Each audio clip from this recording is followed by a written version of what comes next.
Myself Unnati Bajaj. I am from Siddhi Vinayak Institute. My class name is 11th standard. I explain about the human respiratory system. Human respiratory system is the root part on our body for inhalation and exhalation of air. So let me start it. Air travels from nostrils. Air travel from nostrils. There are the two nostrils in our body, first and second, through which air is enter. फिर उसके बाद air nasal passage में जाती है. Nasal passage में hair like mucus रहते हैं, जो जैसे हम लोग इंस्पिरेशन कर रहे हैं, इंस्पिरेशन के टाइम जो हमारे जो पार्टिकल्स रहते हैं, डस्ट पार्टिकल, वो अंदर नहीं जाए, इसलिए वो नेसल पैसेज में हेयर लाइक स्ट्रक्चर उसे जाने नहीं देती है. उसके बाद एयर फेरनेक्स में जाती है. फूड का डायरेक्शन और एयर का डायरेक्शन अलग अलग रहता है. बर्ड वो फेरनेक्स में आते हैं और फेरनेक्स के बाद वो जाते हैं, एयर जाती है विंड पाइप के थ्रू, मतलब ट्रैकिया के थ्रू, और जो फूड है वो फूड पाइप के थ्रू जाता है. ये रहता है लार्नेक्स. लार्नेक्स को हम बोलते हैं साउंड बॉक्स. साउंड बॉक्स भी इधर बोलते हैं इसको. इधर रहता है, ट्रैकिया में रहता है rings of cartilage. Rings of cartilage बहुत अच्छी चीज़ है जो रहता है. अगर रिंग्स ऑफ कार्टिलेज नहीं रहेगा तो हमारा जो विंड पाइप है वो कोलैप्स हो जाएगा. कोलैप्स होने के बाद वो सफोकेशन होता है हमें. तो इसलिए अगर ये नहीं रहा रिंग्स ऑफ कार्टिलेज तो हमें सफोकेशन होता है. तो ये prevent wind pipe from collapsing. फिर उसके बाद एयर जाती है ब्रोंकस में. फिर एयर जाती है ब्रोंकस में. उसको सिंगुलर में बोलते हैं हम ब्रोंकस, प्लूरल में बोलते हैं उसको ब्रोंकाई. अगर हम एयर जाती है ब्रोंकस में, ये ट्रैकिया बाइफरकेट होता है 2 पार्ट्स में, उसको बोलते हैं ब्रोंकस. ब्रोंकस में फिर एयर जाती है. फिर ये रहते हैं थिन ब्रोंक्यूल्स रहते हैं. ये ब्रांच रहते हैं, ब्रांच, इसको बोलते हैं ब्रोंक्यूल्स. ब्रोंक्यूल्स में एयर जाती है. फिर उसके बाद जाती है अल्वोली में. एयर. तो इसके पास भी, ब्रोंकस के पास भी कार्टिलेजियस रिंग रहता है. बट जो ये ब्रोंकलस है इसके पास कार्टिलेजियस रिंग नहीं रहता है. ये रहता है डायफ्रेग्राम. डायफ्रेग्राम जब हम इनहेलेशन करते हैं तो डायफ्रेग्राम जो है वो फ्लैट होता है. बट जब हम लोग एक्सहेलेशन करते हैं तो ये डायफ्रेग्राम कॉन्ट्रैक्ट होता है.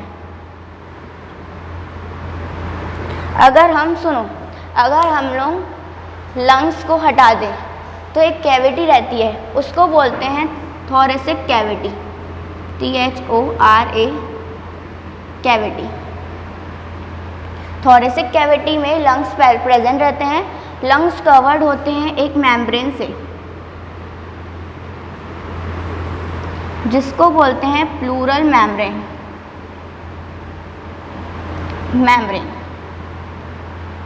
प्लूरल मेम्ब्रेन लंग्स के सरफेस में और प्लूरल मेम्ब्रेन के बीच में रहता है प्लूरल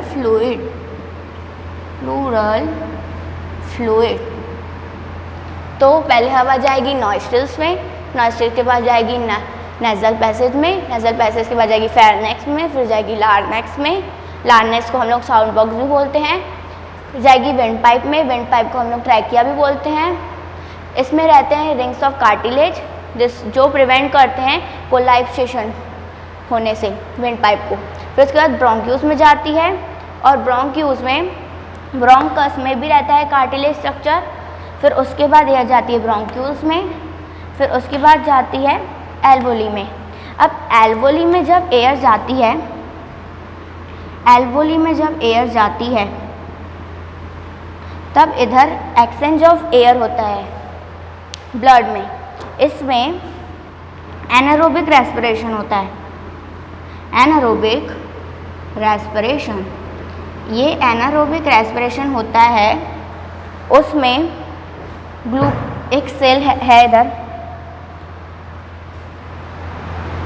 तो ये सेल में ग्लूकोज रहता है जिसे ऑक्सीजन की नीड रहती है, तो ये अल्वोली ऑक्सीजन देता है इसे सेल को।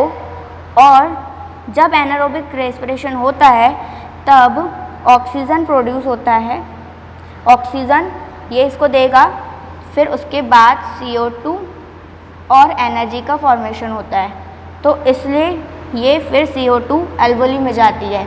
तो इसके ये समझने के लिए, एक्सचेंज ऑफ गैसेस समझने के लिए एक की कॉन्सेप्ट लेते हैं।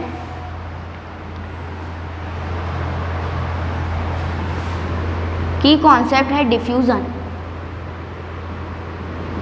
डिफ्यूज़न में क्या होता है, इधर मैनी अमाउंट ऑफ मॉलिक्यूल्स रहते हैं और इसमें लिटिल अमाउंट ऑफ मॉलिक्यूल है।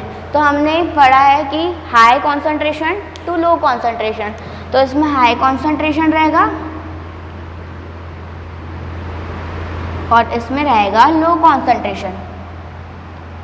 तो ये जो हाई कॉन्सेंट्रेशन वाले मॉलिक्यूल रहेंगे वो लो कॉन्सेंट्रेशन में जाएंगे, तो इसको ही हम बोलते हैं लो डिफ्यूज़न। डिफ्यूज़न में क्या रहता है, high concentration to low concentration, ये की कॉन्सेप्ट है, हमने पढ़े हैं पहले। तो हाई कॉन्सेंट्रेशन से लो कॉन्सेंट्रेशन में मॉलिक्यूल जाएंगे, high concentration to low concentration में मॉलिक्यूल जाएंगे।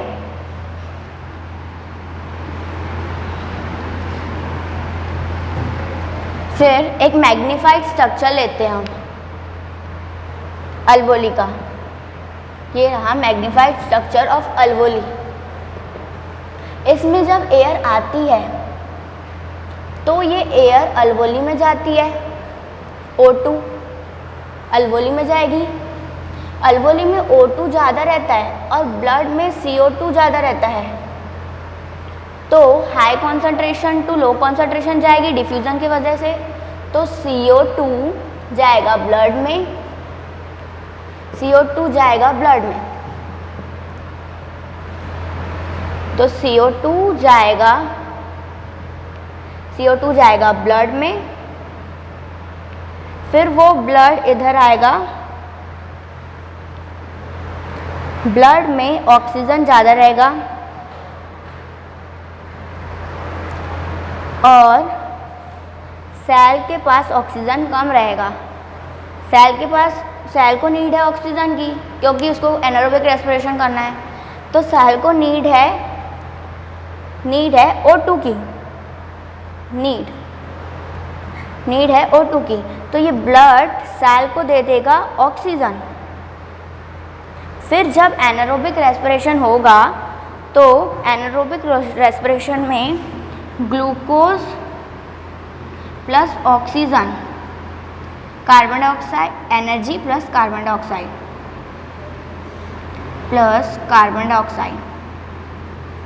एनर्जी प्लस कार्बन डाइऑक्साइड बनता है। तो ग्लूकोज जब हमने सेल में ऑक्सीजन को दिए तो प्रोड्यूस होगा CO2, तो सेल में CO2 ज़्यादा रहेगा, तो CO2 जाएगा ब्लड के पास, तो ब्लड में भी CO2 ज़्यादा हो जाएगा, तो ब्लड जाएगा ब्लड के पास, तो ब्लड के पास CO2 ज़्यादा रहेगा, तो CO2 ब्लड के पास ज़्यादा रहेगा, तो मतलब कॉन्सेंट्रेशन ब्लड का है, उसके बाद CO2 ज़्यादा है, तो वो CO2 जाएगा अल्वोली के पास। फिर अल्वोली के पास जाने के बाद वो CO2 बाहर निकलेगा, जैसे ऑक्सीजन आया था वैसे CO2 बाहर निकलेगा। मतलब इसमें क्या हो रहा है, डिफ्यूज़न हो रहा है। पहले ये ब्लड में, पहले अल्वोली में CO2 ज़्यादा था तो चलेगा ब्लड के पास, फिर ब्लड में CO2 ज़्यादा था तो वो हमने दिए सेल को, फिर सेल में एनारोबिक रेस्पिरेशन होगा तो CO2 प्रोड्यूस होगा, तो CO2 का कॉन्सेंट्रेशन ज़्यादा हो गया, तो कॉन्सेंट्रेशन CO2 का ज़्यादा हो गया तो वो क्या बोलते हैं ब्लड में हो जाएगा। तो फिर ये जो ब्लड रहेगा CO2 वाला वो इधर जाएगा, इधर, फिर उसके बाद CO2 वाला ब्लड इधर आया, फिर उसके बाद वो CO2 वाला ब्लड का कॉन्सेंट्रेशन हाई है तो वो जाएगा अल्वोली में, फिर वो अल्वोली से एयर आउट होती है। तो यही होता है diffusion and structure of human respiratory system. इसमें जब हम लोग इनहेल करते हैं, जब हम लोग इनहेल करते हैं तो हमारा ऑक्सीजन रहता है हमारा 21%, और जो कार्बन डाइऑक्साइड रहता है वो रहता है 0.0%, 0.04%, और जो वाटर वेपर रहते हैं हमारे वो रहते हैं लिटिल अमाउंट में। और जब हम लोग एक्सहेलेशन करते हैं, एक्सहेलेशन के टाइम में जो हमारा CO2 रहता है वो कम हो जाता है, वो हो जाता है 16%, कार्बन डाइऑक्साइड हमारा बढ़ जाता है, वो हो जाता है 4.4%, और वाटर वेपर जो है वो रहते हैं मोर। अब इसमें समझो कि एक्सहेलेशन जो रहता है, एक्सहेलेशन में हम लोग सोचते हैं कि बहुत सारे जनों को पता नहीं है कि एक्सहेलेशन में ऑक्सीजन भी बाहर जाती है। जब इनहेलेशन होता है तब ऑक्सीजन एंटर होती है, तो ऑक्सीजन का कुछ अमाउंट एल्वोली में नहीं जा पाता है, उसके कारण कुछ अमाउंट जो एल्वोली में रुक जाता है, वो जब एक्सहेलेशन होता है तब वो ऑक्सीजन के थ्रू बाहर निकलता है। तो यही होता है। और जैसे ये थोरेसिक कैविटी रहती है, थोरेसिक कैविटी के डॉर्सली में रहता है वर्टिब्रल कॉलम, ये पीछे साइड में वर्टिब्रल कॉलम, डॉर्सली में वेंट्रिकली में रहता है स्टर्नम, वेंट्रिकली में रहता है स्टर्नम, और लैटरली में रहता है रिब्स, और लोअर पार्ट में रहता है डोम शेप डायफ्राम।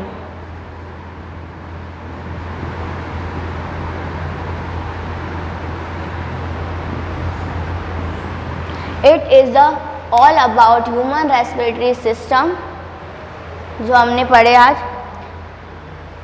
और ये जो ब्रोंक्यूल्स रहता है वो डिवाइड होता है टर्मिनल, सेकेंडरी। तो ये जो प्रोसेस रहती है ये चलती है नॉस्ट्रिल से लेकर टर्मिनल ब्रोंक्यूल्स तक की चलती है। तो it is all about by human respiratory system. Thank you for giving me a precious time.